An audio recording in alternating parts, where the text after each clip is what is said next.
Good evening friends. 1 BHK house வாடகை வந்துருக்கு. அது விவரத்தை பார்க்க போகிறோம். இது பேர் ஒரு பெட்ரூம் ஹால் கிச்சனுங்க. இது பேர் சின்ன ஃபேமிலி சூட்டபிள் ஆகும். இந்த வீட்டோட வாடகை பார்த்தா 5500ங்க. அட்வான்ஸ் 30,000. 2 ஆர் அட்வான்ஸ் நெகோஷியல் பண்ணிக்கலாம்.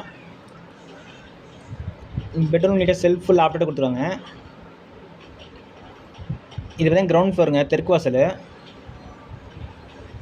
இந்த வீட்டு லொக்கேஷன் சேலம் வின்சென்ட்டுங்க. பஸ் ஸ்டாப்லேருந்து வீடு வாக்கப் டிஸ்டன்ஸு.